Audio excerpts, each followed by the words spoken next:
టాటరా classic రెటినాలకు world class treatment ఇప్పుడు మన బీరంగూడలో అమెరికన్ లేజర్ ఐ హాస్పిటల్స్.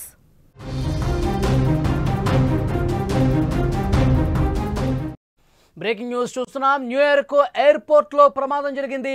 ఒకదానికి ఒకటి ఢీకొట్టుకున్న ఈ రెండు విమానాలు లగార్డియా విమానాశ్రయంలో ఈ ఘటన జరిగింది. నెమ్మదిగా వెళ్తుండగా గేటు వద్ద ఈ ప్రమాదం జరిగినట్టుగా ఇన్ఫర్మేషన్ వస్తోంది. ఒక విమానం రెక్క మరొక విమానం ముక్కు భాగానికి తగలటంతో ఈ ప్రమాదం జరిగింది. దీంతో ఒక విమానానికి సంబంధించిన రెక్క అనేది ఊడిపడిపోయింది. ఈ ఘటనలో ఒక ప్రయాణికుడికి గాయాలు కూడా అయినట్టుగా సమాచారం వస్తుంది. ఇది న్యూయార్క్లో జరిగింది. అమెరికాలోని న్యూయార్క్లో ఉన్న లగార్డియా విమానాశ్రయంలో ఈ అనూహ్య ఘటనతో అక్కడ స్థానికంగా ఉన్నటువంటి అధికారులందరూ కూడా ఆశ్చర్యపోయారు. డెల్టా ఎయిర్లైన్స్కు చెందిన రెండు విమానాలు ఒకదానికొకటి ఢీకొట్టుకున్నాయి. ఈ ప్రమాదంలో ఒక ప్రయాణికుడికి గాయాలు కూడా అయినట్టు ఇన్ఫర్మేషన్ వస్తుంది. రెండు విమానాలు కూడా చాలా నెమ్మదిగా కదులుతున్నటువంటి సమయంలో ఒక్కసారిగా ఈ రాపిడి జరిగింది. ఒక విమానం రెక్క ఇంకో విమానానికి ముక్కుకి కొంచెం గట్టిగానే తగలటంతో రెండో విమానం ఏ విధంగా గాయాలకి గురైందో మనం చూస్తూ ఉన్నాం. రెండో విమానానికి ఏ విధంగా ధ్వంసమైంది ముందు భాగం అనేది కూడా మనం చాలా స్పష్టంగా చూడొచ్చు. అందులో ఉన్న ఒక ప్రయాణికుడికి స్వల్పంగా గాయాలనేటువంటి పరిస్థితి.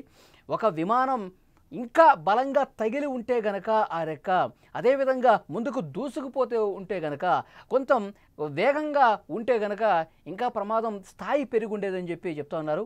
ఒక విమానానికి ఏ విధంగా ముందు భాగం ధ్వంసమైందో చాలా స్పష్టంగా అర్థమవుతుంది. ఆ రెక్క కొంత బలంగా ఢీకొట్టడం వల్ల అది జరిగింది. కానీ వేగం ఇంకా ఎక్కువ ఉంటే కనుక ప్రమాద తీవ్రత ఎక్కువ ఉండే అవకాశం ఉంది. కానీ వెంటనే అక్కడ అధికారులు రియాక్ట్ అయ్యారు. వెంటనే అక్కడ స్పందించి అంబులెన్స్ కూడా పంపించారు. ఎవరికైనా ఏమైనా ఇబ్బంది జరిగిందని చెప్పి ప్రతి ఒక్కరిని కూడా పరిస్థితిని పరిశీలించారు. అయితే ఒక ప్రయాణికుడికి స్వల్పంగా గాయాలైనట్టుగా తెలుస్తుంది. అతన్ని వెంటనే హుటాహుటిన స్థానిక ఆసుపత్రికి తీసుకెళ్లినటువంటి పరిస్థితి. కానీ ఒక పెద్ద ప్రమాదం తప్పిందని చెప్పాలి ఈ ఘటనతో. ఎందుకంటే వేగంగా ఒకవేళ ఇది బలంగా ఢీ కొట్టుకుంటే గనక చాలా పెద్ద ప్రమాదం జరుగుండేది. ప్రయాణికులు తీవ్రంగా ఇబ్బంది పడేవాళ్ళు, కొంచెం పెద్ద గాయాలు కూడా అయ్యే అవకాశం ఉంది. ఇంకొక ముఖ్యమైనటువంటి విషయం ఏంటంటే ఇవి వేగంగా బలంగా ఢీ కొట్టుకుంటే గనక ఇంధనం లీకేజీ ఏమైనా జరుగుంటే, ఇంధనం ఉండేటువంటి ప్రాంతంలో ఏదైనా లీకేజీ జరుగుంటే ఆ ప్రాంతాన్ని కొంచెం గట్టిగా ఢీకొట్టుంటే ఏమన్నా నిప్పు రవ్వ లాంటిది అలికిడేమన్నా ఆ రాపిడికి ఏర్పడి ఉంటే చాలా పెద్ద ప్రమాదం జరుగుండేది అని చెప్పి అధికారులు కూడా కొంత భయపడ్డ పరిస్థితుంది. సో కానీ అదృష్టవశాత్తు జస్ట్ ముందు భాగం ఒక రెక్కకి తగలటం వల్ల కొద్దిగా ఆ ముందు పార్ట్ అనేది ధ్వంసమైంది. ఈ అలికిడికి అందులో ఉన్నటువంటి ప్రయాణికులు కొంత కుదుపుకి గురయ్యారు. ఒక ప్రయాణికుడికి అయితే స్వల్పంగా గాయాలైనటువంటి పరిస్థితి ఉంది. సో దీని మీద ఆల్రెడీ దర్యాప్తు జరుగుతుంది. ఎందుకు ఇంత దగ్గరగా వచ్చి ఢీకొనే వరకు పరిస్థితి వెళ్ళింది, ఎవరిది తప్పిదం కనిపిస్తుంది, ఆల్రెడీ ఇన్వెస్టిగేషన్ జరుగుతున్నట్టుగా తెలుస్తుంది. సో డెఫినెట్గా ఆ గాయపడ్డ ప్రయాణికుడిగా ఆసుపత్రిలో స్వల్ప గాయాలైనవి కాబట్టి చికిత్స అందిస్తూ ఉన్నారు.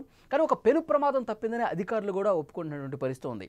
నిజంగా ఒక జరగరానటువంటి ఘోరం జరిగి ఉంటే, బలంగా ఢీకొని ఉంటే, ఇంధనం లీకేజ్ జరుగుంటే కనుక చాలా పెద్ద ప్రమాదం జరిగేది. నిజంగా అలాంటిది జరగకపోవడంతో అందులో ఉన్నటువంటి ప్రయాణికులు ఊపిరి పీల్చుకున్నటువంటి పరిస్థితి. కొంతమంది ప్రయాణికులు అయితే అక్కడ ఉన్నటువంటి సిబ్బంది మీద, అక్కడ ఉన్నటువంటి అధికారుల మీద సీరియస్ అయినట్టుగా కూడా ఇన్ఫర్మేషన్ వస్తుంది. మీరు విజువల్స్లో చాలా స్పష్టంగా చూస్తున్నారు. న్యూయార్క్లో లగార్డియా విమానాశ్రయంలో రెండు విమానాలు ఢీకొన్నటువంటి సందర్భంగా అక్కడ ఉన్నటువంటి విజువల్స్ మీరు చూస్తూ ఉన్నారు. ప్రమాద అనంతర దృశ్యాలు మీరు స్క్రీన్ మీద చూస్తున్నారు. అక్కడ కింద మనకి ఎయిర్పోర్ట్ పోలీసులు కనిపిస్తున్నారు, అధికారులు కనిపిస్తూ ఉన్నారు. వాళ్ళు ఇన్వెస్టిగేషన్ ఆల్రెడీ స్టార్ట్ చేశారు.